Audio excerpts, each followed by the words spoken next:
11. Three-body. Mozi and fiery flames. Wang Miao returned home, stopping on the way to buy a V-suit. His wife told him that people from work had been trying to get a hold of him all day.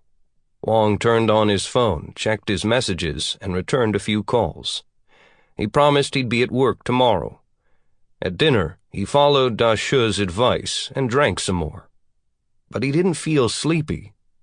After his wife went to bed, he sat in front of the computer, put on his new V-suit, and logged into Three-body. Desolate plain at dawn. Wang stood in front of King Zhou's pyramid.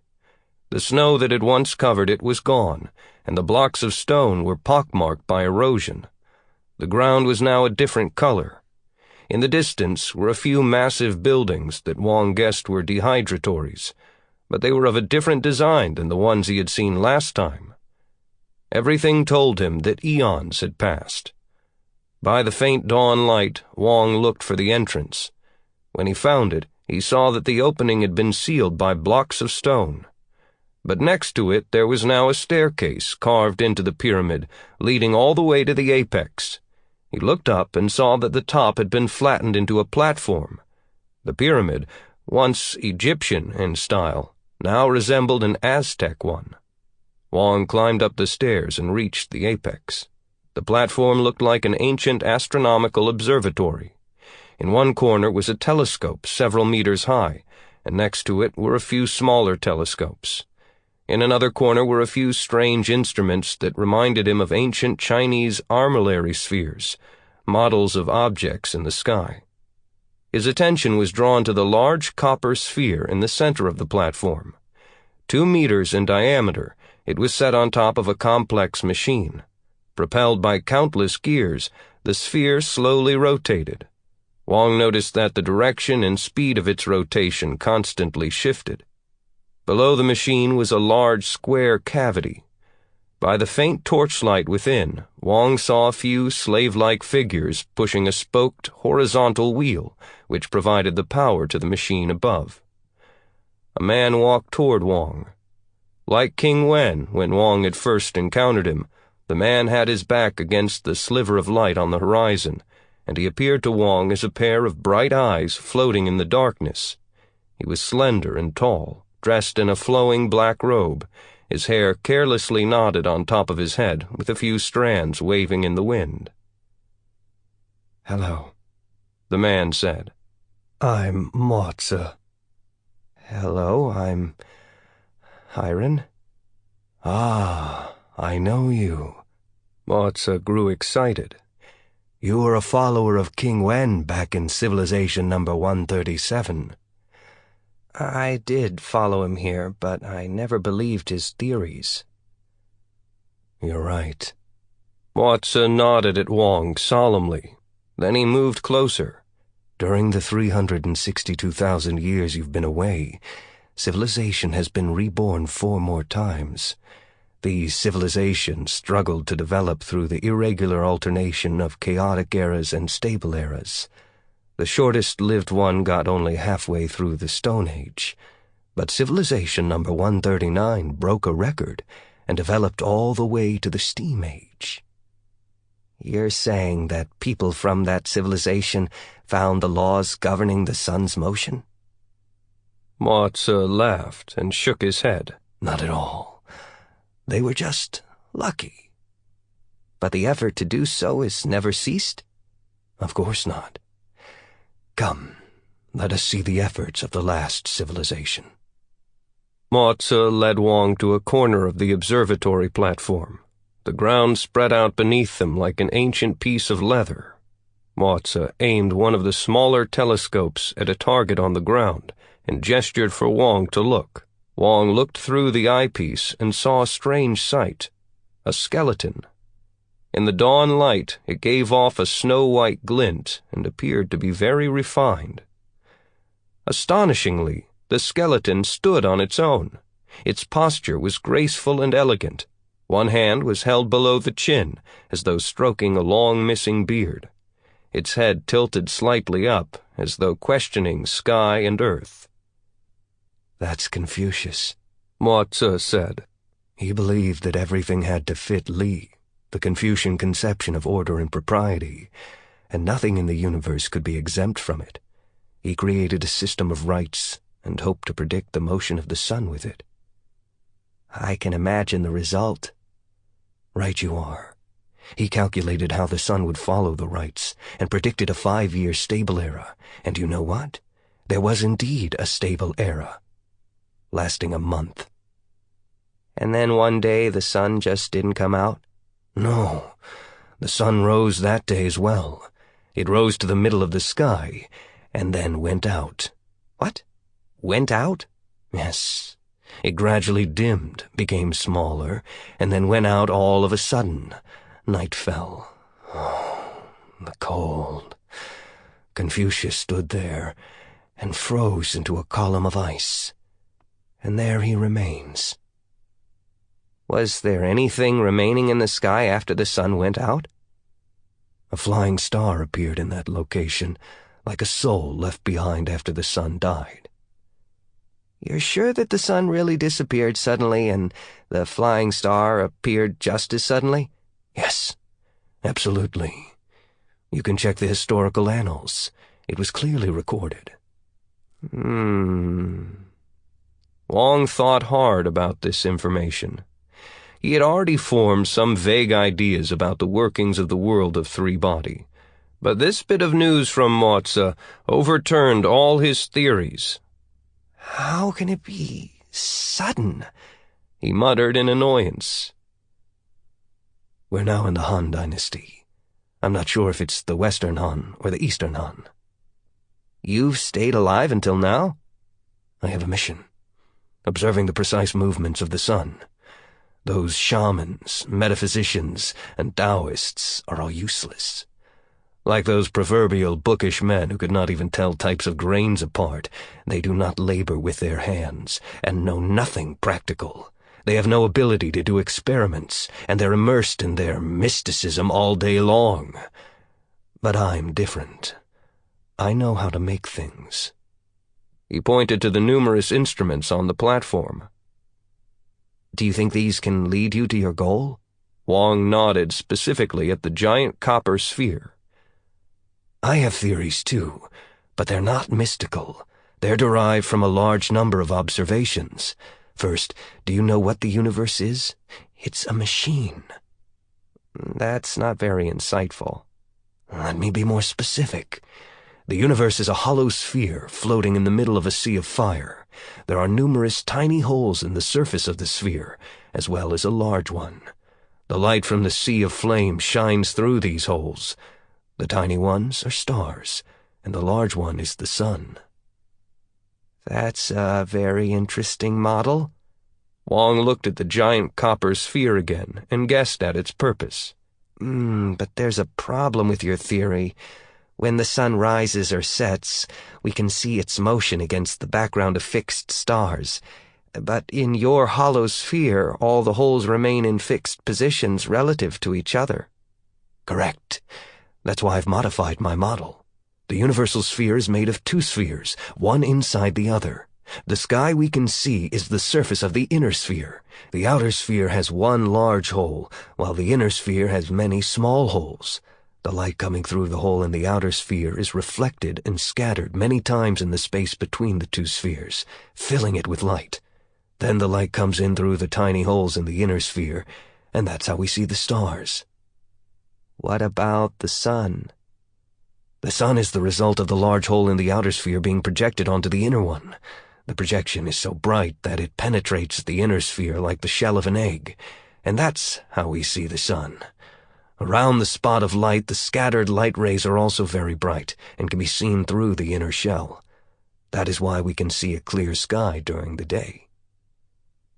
What is the force that propels the two spheres in their irregular motion?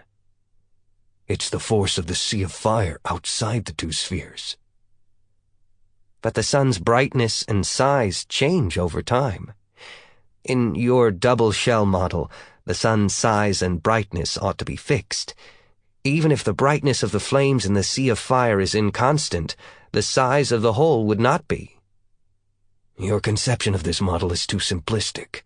As conditions in the Sea of Fire shift and change, the two shells will expand and shrink. This leads to changes in the size and brightness of the sun. What about the flying stars? Flying stars? Why do you care about them? They're not important. Maybe just some random dust flying about the inside of the universal spheres. No, I think the flying stars are extremely important. Otherwise, how does your model explain the sudden extinguishing of the sun during the time of Confucius? That's a rare exception. Maybe it was because a dark spot or cloud in the Sea of Fire just happened to pass over the big hole in the outer shell. Wang pointed to the large copper sphere. This must be your model, then? Yes. I built a machine to replicate the universe. The complex gears that move the sphere simulate the forces from the Sea of Fire. The laws governing such motion are based on the distribution of flames in the Sea of Fire and the currents within it. I deduced them from hundreds of years of observations. Can this sphere contract and expand? Of course. Right now, it's slowly contracting. Wang used the handrail at the edge of the platform as a fixed visual reference. He found Mozi's assertion to be true. And there's an inner shell inside this sphere? Of course. The inner shell moves within the outer shell through another complex set of mechanisms. Truly a skillfully designed machine. Wang's praise was heartfelt. But I don't see a large hole in the outer shell to cast the sun's light onto the inner shell. There is no hole. On the inner surface of the outer shell, I have installed a source of light to simulate the hole. The light source is made of the luminescent material gathered from hundreds of thousands of fireflies. I used a cool light because the inner shell is made of translucent plaster, which is not a good heat conductor. This way I can avoid the problem of too much heat accumulating inside the sphere that we would have with a regular source of light. The observer can then stay inside for a long time. There's a person inside the sphere? Yes. A clerk stands on top of a shelf with a wheeled base that is kept at the center of the sphere. After we set up the model universe to correspond to the current state of the real universe, the motion of the model thereafter should be an accurate simulation of the future, including the motion of the sun. After the clerk records the movements of the sun, we will have a precise calendar. This is the dream of hundreds of civilizations before us. And it looks like you have come at an opportune time.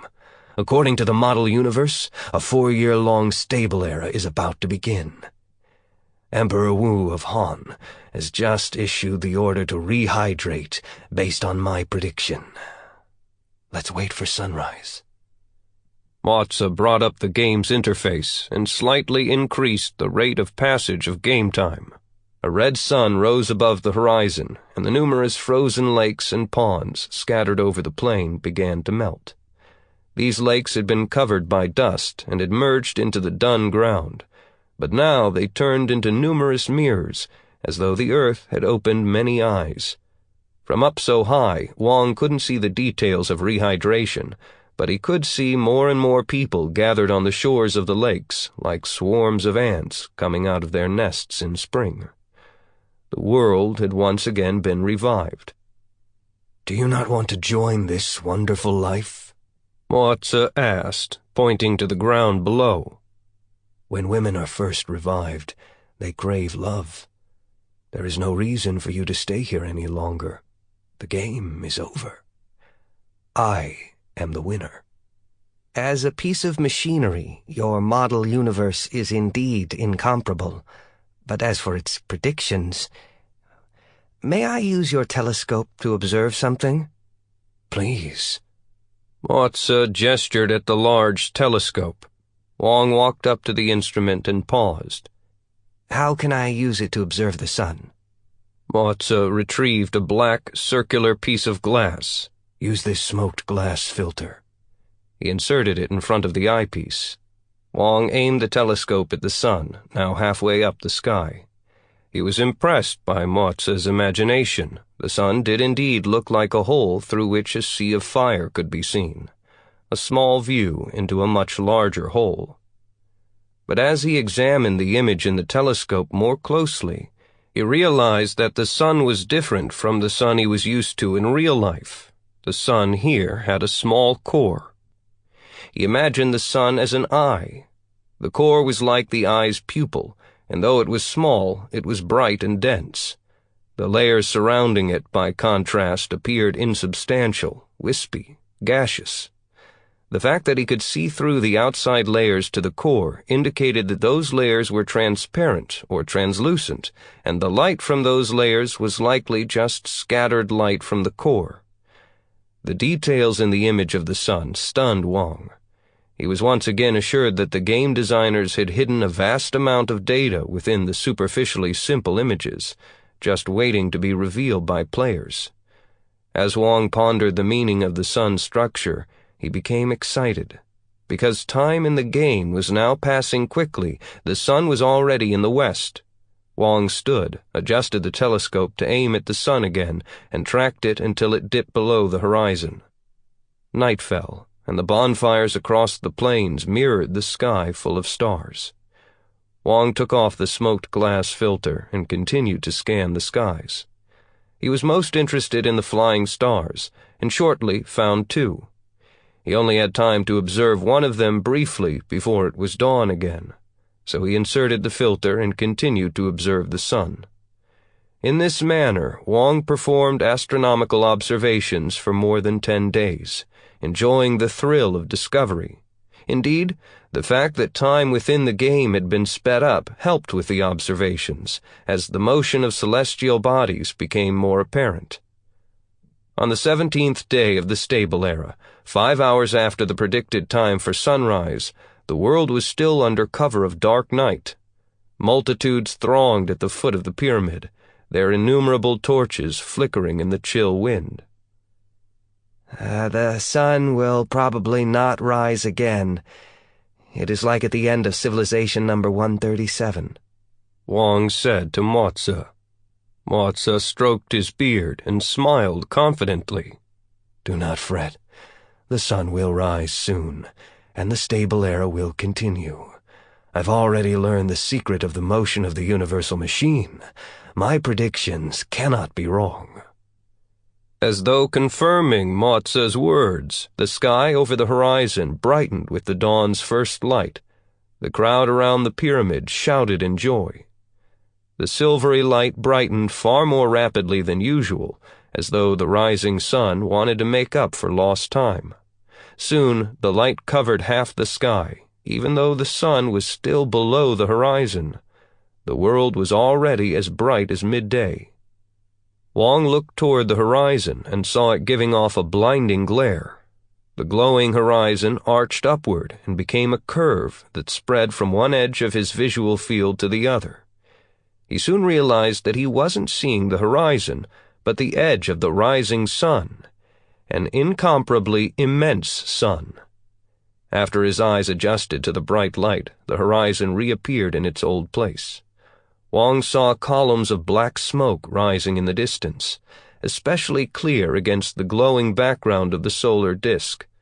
A fast horse rushed toward the pyramid from the direction of the rising sun, the dust from its hooves forming a distinct line across the plains. The crowd parted before the horse, and Wang heard the rider scream at the top of his lungs, "Dehydrate! Dehydrate!" Following the rider was a herd of cattle, horses, and other animals. Their bodies were on fire, and they moved across the ground like a burning carpet. Half of the gigantic sun's disk was now above the horizon, taking up much of the sky. The earth seemed to slowly sink down against a brilliant wall. Wang could clearly make out the fine structures on the surface of the sun, eddies and surging waves filling the sea of flames, sunspots floating along random paths like ghosts, the corona lazily spreading out like golden sleeves. On the ground, both those who had already dehydrated and those who hadn't began to burn like countless logs thrown into the belly of a furnace. The flames that consumed them were even brighter than glowing charcoal in a furnace, but were quickly extinguished. The giant sun continued to rise, and soon filled most of the sky. Wang looked up and felt his perspective shift. Suddenly, he was no longer looking up, but down. The surface of the giant sun became a fiery earth, and he felt himself falling toward this brilliant hell.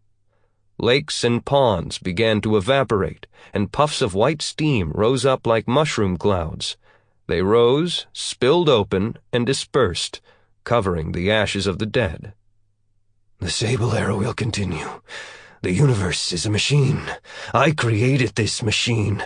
The Sable Era will continue. The universe... Wang turned his head.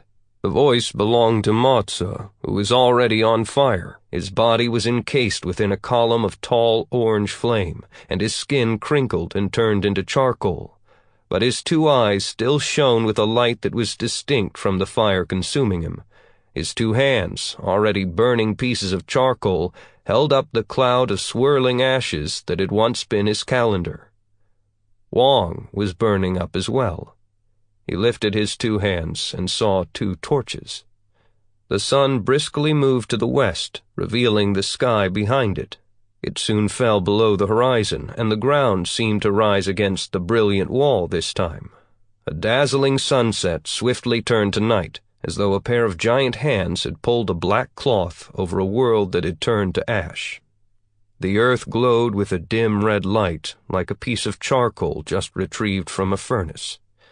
For a brief moment, Wang saw the stars, but soon steam and smoke hid the sky and covered everything on the red glowing earth. The world sank into a dark chaos. A red line of text appeared. Civilization number 141 fell into ruin in flames. This civilization had advanced to the Eastern Han period. The seed of civilization remains. It will germinate and again progress through the unpredictable world of three-body. We invite you to log on in the future. Wang took off the V-suit. After his mind had calmed down a bit, he again had the thought that three-body was deliberately pretending to be merely illusory, while in fact possessing some deep reality. The real world in front of him, on the other hand, had begun to seem like the superficially complex, but in truth rather simple, along the river during the Qingming festival. The next day, Wang went to the Nanotechnology Research Center. Other than some minor confusion due to his absence the day before, everything was normal. He found work to be an effective tranquilizer. As long as he was absorbed by it, he was no longer bothered by his nightmarish worries. He deliberately kept himself constantly busy the whole day and left the lab only after it was dark. As soon as Wang left the research center building, the nightmare-like feeling caught up to him. He felt like the starry sky was a magnifying glass that covered the world, and he was a tiny insect below the lens with nowhere to hide. He had to find something to occupy himself. Then he thought of Yang Dong's mother, Ye Wenxie, and drove to her home. Ye was alone at home. When Wang entered, she was sitting on the sofa reading. Wang noticed that her eyes were both myopic and presbyopic, and she had to switch glasses both when she read and when she looked at something far away. She was very happy to see Wang, and said that he looked much better than the last time he had come to see her. Wang chuckled. It's all because of your ginseng. Ye shook her head. What I gave you wasn't very good. We used to be able to find really high-quality wild ginseng around the base. I once found one about this long. I wonder what it's like there now. I heard that it's deserted. Well, I guess I'm really getting old. These days, I'm always thinking about the past. I heard that you suffered a lot during the Cultural Revolution. You heard it from Ruishan, didn't you? Ye waved her hand, as though trying to wave away a strand of spider silk. In the past, it's all in the past. Last night, Ruishan called me. He was in such a hurry that I had a hard time understanding him. All I got was that something seemed to have happened to you. Xiao Wang, let me tell you, by the time you're my age, you'll realize that everything you once thought mattered so much turns out to mean very little." "Thank you," Wang said. He once again felt the warmth that he had missed. In his current state, his mental stability depended on two pillars: this old woman, who had weathered so many storms and become as gentle as water, and Shi Qiang, the man who feared nothing because he knew nothing. Ye continued. "As far as the Cultural Revolution is concerned, I was pretty lucky. Just when I thought I had nowhere to go, I found a place where I could survive." "You mean Red Coast Base?" Ye nodded. "That was truly an incredible project. I used to think it was just made-up rumors." "Not rumors. If you want, I can tell you some of what I experienced." The offer made Wang a little worried. "Professor Ye, I'm only curious. You don't need to tell me if it's not appropriate." "It's no big deal. Let's just imagine that I'm looking for someone to hear me talk." "You could go visit the senior center. You wouldn't be lonely if you went there occasionally." "Many of those retirees were my colleagues back at the university, but somehow I just can't mix with them. Everyone likes to reminisce, but no one wants to listen, and everyone feels annoyed when someone else tells a story. You're the only one who's interested in Red Coast." "But for you to tell me about those things, isn't that prohibited?" "That's true. It's still classified, but after that book was published, many others who were there also began to tell their stories, so they're like open secrets. The person who wrote that book was very irresponsible. Even if we put aside his agenda, the content of that book was often inaccurate. I should at least correct those errors." Then Ye Wenxie began to tell Wang about what happened to her during her years at Red Coast.